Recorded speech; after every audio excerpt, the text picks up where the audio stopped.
छत्तीसगढ़ में विष्णुदेव साय के सुशासन के 3 महीने पूरे हो चुके हैं। सरकार का दावा है कि इन 3 महीनों में मोदी की गारंटी के प्रमुख वादे पूरे किए गए हैं। इसके बदौलत बीजेपी दावे कर रही है कि आगामी लोकसभा चुनाव में सभी 11 की 11 सीटें जीतेंगे। इस पूरे दावे को बताते हुए 5 मंत्रियों ने प्रेस कॉन्फ्रेंस भी लिया, जिस पर कांग्रेस बीजेपी से ग्राउंड रिपोर्ट मांगती दिखी। आरोप लगाते हुए कांग्रेस बीजेपी के 3 महीने के कार्यकाल को फ्लॉप बता रही है।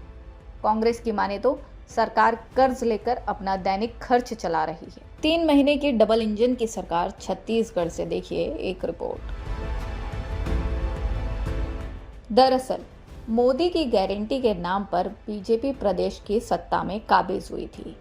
इनमें प्रमुख रूप से पीएम आवास योजना से लोगों को पक्के मकान दिलाना, किसानों के 2 साल का रुका हुआ बोनस देना, महतारी वंदन योजना से महिलाओं को प्रति माह 1000 रुपये मुहैया कराना, प्रदेश के किसानों का धान 3100 रुपये में खरीदना, आदिवासियों को तेंदुपत्ता का दाम प्रति माह मानक बोरा 5500 रुपये देना आदि है। साय सरकार की उपलब्धियों और कामकाज को लेकर भाजपा के प्रदेश सह प्रभारी नितिन नवीन का कहना है कि छत्तीसगढ़ के कोने कोने में चर्चा का विषय बनना चाहिए कि मात्र 3 महीने से भी कम कार्यकाल में सारे बड़े वादे पूरे हुए। रामलला दर्शन योजना भी प्रारंभ हो गया है। मैं इसलिए आज सरकार की योजनाओं पे नहीं बोलूंगा, मुख्यमंत्री जी बताएंगे, लेकिन मैं आपको याद इसलिए दिला रहा हूं कि आप ही कार्यकर्ताओं के मेहनत परिश्रम से जो संकल्प लिया गया था वो संकल्प को पूरा किया किसी ने, तो भाजपा की सरकार ने किया मित्रों। लेकिन अगला जो 1.5 महीना है वो इस संकल्प को और सिद्धि तक पहुंचाने का है।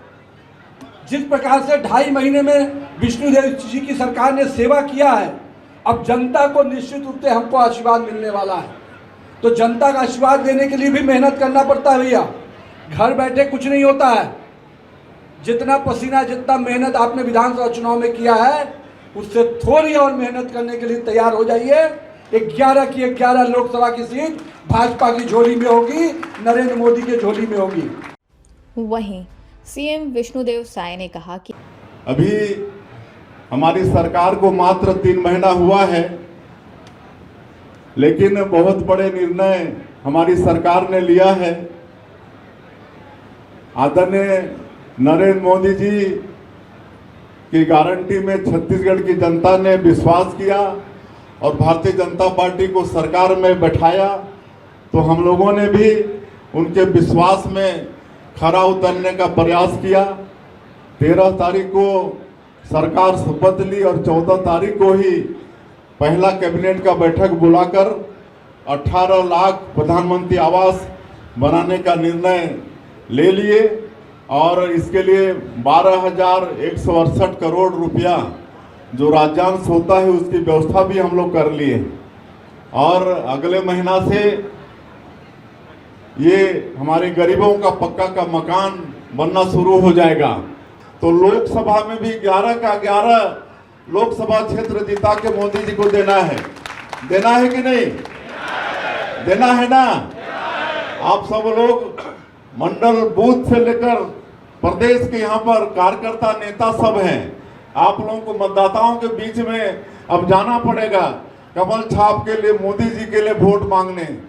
तो छाती ठोक के जाना है ना?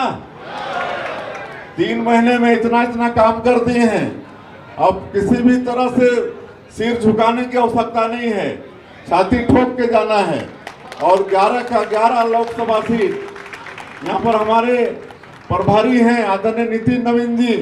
आप सभी लोग दोनों हाथ ऊपर उठा के मुट्ठी बांध के आप उनको विश्वास दिलाइए कि इस बार 1 सीट भी कम नहीं होगा। 11 का 11 लोकसभा सीट भारतीय जनता पार्टी को जिता के देंगे, दोनों हाथ उठा के। वहीं कांग्रेस का कहना है कि इन 3 महीनों में मोदी की गारंटी तो पूरी नहीं हुई है। बहुत सी महतारी और किसानों को योजनाओं की राशि अब तक नहीं मिल पाई है। लोगों में असंतोष है। सरकार जो कह रही है वह कर नहीं पा रही है। 3 महीने का कार्यकाल फ्लॉप रहा है। कर्ज लेकर अपने दैनिक खर्च सरकार चला रही है। प्रदेश में कानून व्यवस्था भी बिगड़ चुकी है। बस्तर में लगातार हत्याएं हो रही हैं। सरकार के 3 महीने में मोदी की गारंटी तो पूरा हुआ नहीं, बल्कि जो महतारी वंदन का राशि बहुत सारे लोगों ने मिला, अभी किसान लोगों की राशि बहुत सारे लोगों को नहीं मिल पाई है। तो लोगों में असंतोष तो है कि सरकार जो कहती है वो कर नहीं पा रही है। कांग्रेस की सरकार थी तो उस समय जितने वादे हम लोगों ने किए थे सब वादे पूरे हो गए थे, और अभी 3 साल का कार्यकाल इनका फ्लॉप रहा है। इनके पास, सरकार के पास पैसा नहीं है, रोज़ कर्ज लेके अपना दैनिक खर्च चला रहे हैं। तो आज सरकार की स्थिति उतनी अच्छी नहीं है। अब कानून व्यवस्था की स्थिति बहुत ख़राब हो चुकी है, जगह जगह चाकूबाजी हो रही है, बस्तर में हत्याएं हो रही है, नक्सली घटनाएं बढ़ गई है। तो ये सहाय सरकार के 3 महीने के कार्यकाल जो सबसे खराब कार्यकाल रहा है। प्रमुख मांग जिसको लेकर भारतीय जनता पार्टी पर जनता ने, महिला बहनों ने खासकर विश्वास किया था, महतारी वंदन योजना। महतारी वंदन योजना का पैसा हर परिवार में जितनी महिला हैं उनको पैसा मिलने का वादा किया था, फॉर्म भी भराए गए, लेकिन आज क्या स्थिति है जाकर पूछिए आप। 25% लोगों को भी पैसा नहीं मिला है, और अलग अलग, और महिला बहनें, लोग, पैसे की ज़रूरत उसको है जो रोज़मर्रा का काम करता है, रोज़ पैसा कमाता है और अपने घर का चूल्हा जलाता है। आज केवाईसी के लिए बैंकों की कतारों में लाइन पे महिला बहन खड़ी हैं, उनकी केवाईसी नहीं हो रही, उनके डॉक्यूमेंट्स कंप्लीट नहीं हो पा रहे हैं। किसी का आधार कार्ड तो किसी का एड्रेस, किसी का फोटो लगा है, कई ऐसे डॉक्यूमेंट है जहां पैसा नहीं मिल रहा है। फिर भारतीय जनता पार्टी के कार्यकर्ता, भारतीय जनता पार्टी के नेता दिलासा दे रहे हैं कि आप फॉर्म भरिए, आपका पैसा आएगा। मतलब जब तक लोकसभा चुनाव आ जाएगा उसके परिणाम आ जाएंगे। भारतीय जनता पार्टी सिर्फ झूठ बोलकर पैसा लेना चाहती है, किसानों को भी धोखा दिया।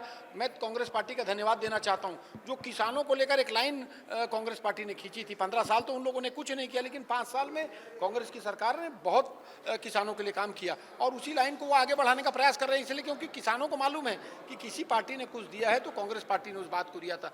पीएससी एग्जाम पर बड़ा धोखा भारतीय जनता पार्टी ने स्टूडेंट, पढ़े लिखे नौजवान साथियों को दिया है।